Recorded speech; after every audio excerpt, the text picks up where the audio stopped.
안녕하세요. 작가이자 문화평론가, 변호사로 살아가고 있는 정지우입니다. 요즘 글쓰기에 대한 관심이 굉장히 폭발적으로 늘어나고 있다는 것을 많이 느끼고 있습니다. 저도 여러 기업에서 강연도 하고 개인적으로 이 글쓰기 모임을 하기도 하는데요. 어느 대기업에서는 이 1000명 이상의 임직원 분들이 글쓰기 특강에 신청해 주시기도 하고, 또 개인적으로 온라인을 통해서 글쓰기 모임을 모집하더라도 10명 모집하는데 몇백 명이 신청한다든지 굉장히 글쓰기에 대한 관심이 현장에서부터 온라인에 이르기까지 매우 뜨겁다는 것을 상당히 많이 느끼고 있습니다. 그래서 오늘은 이 많은 분들께서 가장 궁금해하는 글 잘 쓰는 방법에 대해서 간략하게 한번 이야기해 보도록 하겠습니다. 많은 분들께서 저는 개인적으로 글쓰기를 참 좋아해서 일기를 쓰기도 하고 블로그에 글을 올리기도 하는데 글을 조금 더 잘 쓸 수 있는 방법이 없을까요? 이런 질문들을 굉장히 많이 해주십니다. 사실 그럴 경우에 많은 분들이 다상량, 다작, 다독 이런 이야기들 하시죠. 그래서 생각을 많이 하고 많이 읽고 많이 쓰면 잘 쓰게 된다. 지름길은 없다. 이런 이야기들도 많이 하시는데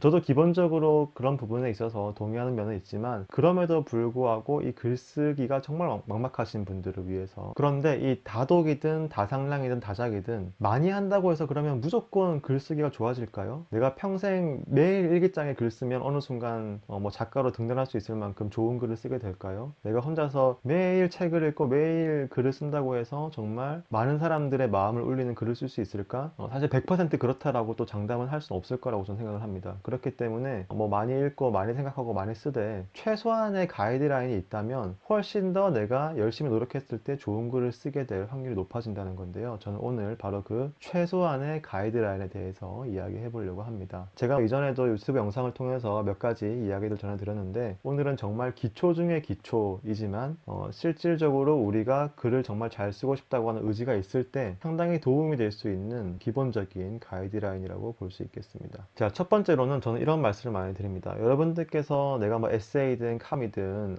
한 편의 글을 잘 쓰고 싶다라고 했을 때 일단 내가 어떤 정도의 분량의 글을 꾸준히 써야 되는지를 한번 체크해 보시길 바란다라고 말씀을 드리고 있습니다. 혹시 여러분들께서 읽고 계시는 그 칼럼 같은 경우에 몇 천자로 이루어지는지 알고 계신가요? 내가 만약에 글을 잘 쓰고 싶다라고 한다면 그 정도는 분명히 알고 계셔야 됩니다. 왜냐하면 우리가 글을 잘 쓴다라는 것은 무한한 분량에서 아무렇게 3줄짜리 글을 잘 쓴다, 300장짜리 글을 잘 쓴다 이런 개념이 아니라 적재적소에 요구되는 특정 분량 안에 충분한 내용을 담아서 기승전결 있게 글을 잘 쓴다라는 것을 항상 의미하게 되거든요. 그게 논술 시험이든 칼럼이든 논문이든 책이든 뭐든지 간에 다 똑같습니다. 제한된 분량 안에서 충분히 좋은 정보와 이야기를 전달할 수 있느냐, 그게 핵심인데요. 일반적으로 우리가 신문에서 읽는 칼럼 같은 경우에는 대부분 2000자 내외로 이루어지고 있습니다. 2000자 내외 어느 정도 분량인지 감이 안 오시면 지금 사실 글쓰기 연습을 제대로 못하고 계신 것일 수도 있습니다. 2000자 분량이라고 하면 우리가 한글 같은 프로그램을 그냥 켰을 때 딱 글을 썼을 때 한 페이지 정도 쓰면 보통 2000자 내외 1800자 이내 정도로 이제 분량이 나오는데요. 그러니까 우리가 글쓰기를 연습할 때도 그냥 무작정 일기를 쓰는 게 아니라 내가 이번엔 한 편의 글을 완성해 봐야겠다. 일주일에 한 두 편의 글을 써봐야겠다. 몇 천자 기준, 2000자 기준 두 편을 완성해 봐야겠다. 이런 식으로 우리가 분량에 대한 기준이 있고 한 편의 글을 완성한다는 마인드가 있어야 사실 글쓰기를 열심히 많이 하시더라도 이제 의미가 있는 그런 단계로 나아가시게 되는 겁니다. 그래서 내가 지금 블로그에 글을 쓴다고 했을 때 오늘 글 써봐야지 하고 아무거나 쭉 써버리면 사실 별 의미가 없을 수 있죠. 그 대신 한 편의 글을 완성해 봐야지. 그리고 미리 분량을 한번 정해보는 겁니다. 1800자면 1800자, 칼럼은 1800자가 많거든요. 2000자면 2000자, 혹은 좀 긴 칼럼, 주간지 등에 실리는 긴 칼럼은 한 4000자까지 가는 경우도 간혹 있습니다. 그러니까 보통 2000자를 기준으로 길면 3, 4000자까지 한번 한 편의 글을 완성해 보자. 그런 마인드를 가지고 한번 이제 글쓰기 연습을 해보시는 게 굉장히 도움이 되고요. 특히 한 4000자 정도 좀 긴 편의 글을 쓰실 때는 한 소제목을 두세 개 정도 넣어서 한 편의 글이지만 안에서 소제목이 들어가서 처음, 중간, 끝이 구별되는 그런 글을 써보자라는 마인드를 가지시는 게 일단 글쓰기 연습에서 굉장히 중요하시고요. 두 번째로는 이건 제가 글쓰기 수업에서 굉장히 많이 드리는 제안인데 저는 모든 글쓰기 수업을 시작할 때 이 약간 원칙을 세웁니다. 우리가 글쓰기 연습을 할 때 글쓰기 어떤 습작 단계에서는 모든 문장을 다로 끝내는 연습을 해보자라는 말씀을 많이 드립니다. 그래서 뭐뭐 뭐뭐했는가, 뭐뭐이리라, 아니면 명사로 문장을 끝낼 수도 있고 굉장히 여러 가지 방식으로 우리가 문장을 마무리 지을 수 있잖아요. 그리고 그런 유혹에 시달릴 때도 굉장히 많습니다. 좀 있어 보이기 위해서 뭐뭐 했지 않는가 뭐 이렇게 끝내고 싶기도 하고 여러 가지 이제 형태의 끝맺음을 해보고 싶은 그런 습관들이 있을 수 있는데, 처음에 우리가 글쓰기 습작 단계에서는 모든 문장을 다로 끝내는 연습을 하면서 가장 기본적인 산문을 써보는 그런 연습이 필요하다. 그렇게 모든 문장이 다로 끝나는 글로 독자들에게 충분히 어필하고 감동을 주고 내 이야기를 효과적으로 전달할 수 있을 때, 그 다음부터는 끝맺음을 좀 자유롭게 해볼 수 있는 여지도 생긴다는 거죠. 근데 그 이전까지는 그래도 모든 문장을 다로 끝내면서 우리가 한번 습작 단계에서 연습을 해보자, 이렇게 두 번째 제안을 드리고요. 또 세 번째 제안은 정말 중요한 제안인데, 저도 처음에 글을 쓸 때 사실 이런 기준이 없어서 어떻게 보면 약간 허송세월 비슷하게 연습을 많이 했던 그런 시간도 있었는데, 반드시 문단을 쓰는 연습을 하셔야 됩니다. 블로그 같은 데 보면 문단을 쓰지 않고 그냥 문장을 쭉쭉쭉쭉 쓰시는 분들이 많으세요. 한 문장 쓰고 엔터 치고, 한 문장 쓰고 엔터 치고, 두 문장 쓰고 엔터 두 번 치고, 약간 이렇게 기준 없이 그냥 쭉 글을 써 내려가는 거죠. 마치 말하는 것처럼. 그런 게 아니라 문단을 쓰자. 한 문단을 쓰고 엔터 치고, 두 번째 문단을 쓰고 엔터 치고, 세 번째 문단을 쓰고 엔터 치고, 이런 식으로 한 문단이 적어도 세 문장에서 한 대여섯 문장 정도로 구성되는, 이건 꼭 정해진 건 아닙니다. 한 문단은 뭐 7, 8문장으로 구성될 수도 있고, 짧은 문단은 한 두 문장으로 구성될 수도 있겠죠. 그럼에도 불구하고 통상적으로는 한 대여섯 문장 정도로 구성되는 한 단락을 쓰고 엔터를 치고, 두 번째 단락을 쓰고 엔터를 치고, 세 번째 단락을 쓰는 연습을 하자, 이런 말씀을 드리는데, 이런 단락을 쓰는 연습이 굉장히 중요한 이유는 제가 그 다음번에 네 번째로 말씀드리겠습니다.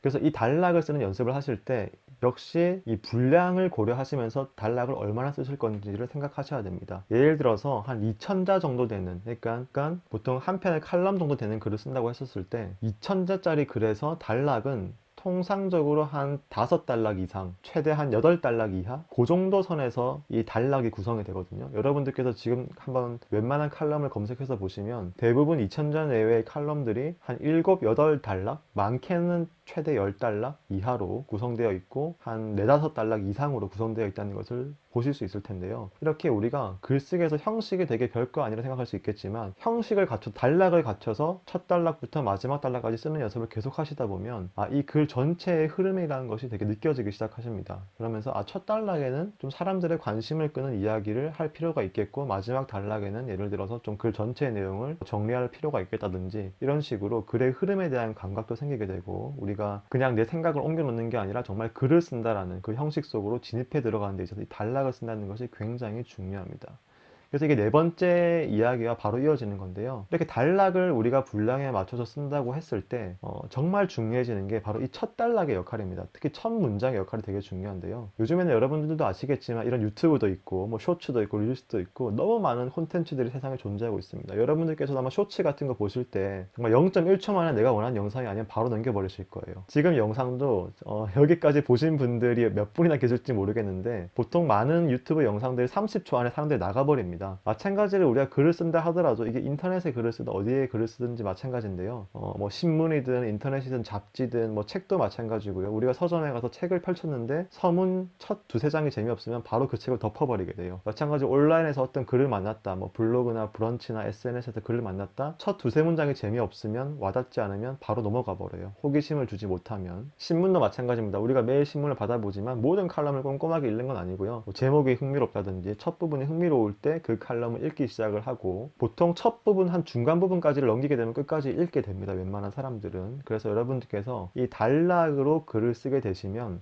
이 첫 단락과 도입부가 되게 중요하구나 라는 것들을 많이 느끼실 수 있게 돼요. 그래서 처음에 호기심이 가는 어떤 사례를 던진다든지, 어떤 의문점을 준다든지, 흔히 사람들이 생각하는 그런 통념을 비판한다든지, 굉장히 독특한 관점을 두괄식으로 제시한다든지, 여러 가지 방식으로 우리가 이 초반부에서 독자들의 좀 흥미를 끌어야겠다, 이런 생각을 해보시게 됩니다. 자연스럽게 단락을 쓰시게 되면. 그리고 역시 마찬가지로 쭉쭉 단락이 쭉쭉쭉 이어졌을 때 내가 지금 얼마 정도 썼지? 중간 정도 왔구나, 혹은 한 3분의 2 정도 왔구나, 빨리 글을 마무리 지어야겠다라는 이런 어떤 감각 같은 것들이 자연스럽게 길러지거든요. 그러다가 이제 마지막 단락에서는 좀 글을 마무리하는, 혹은 뭐 여운이 있는, 독자들에게 좀 더 임팩트 있는 이야기를 남겨야겠다, 이런 생각까지 하실 수 있게 되기 때문에 이 단락을 쓰고, 특히 단락에서 첫 번째 단락과 마지막 단락 생각을 고민하는 이런 과정을 통해서 여러분들께서 글쓰기가 굉장히 성숙하고 향상될 수 있는 그런 가능성들이 열리게 되는 것입니다. 자, 그리고 다섯 번째는 여러분들께서 글쓰기를 하실 때 꼭 생각하셔야 되는 게, 물론 여러분들의 목표가 그냥 나는 일기를 쓰는 거다, 나는 그냥 혼자의 이야기를 정리하고 싶고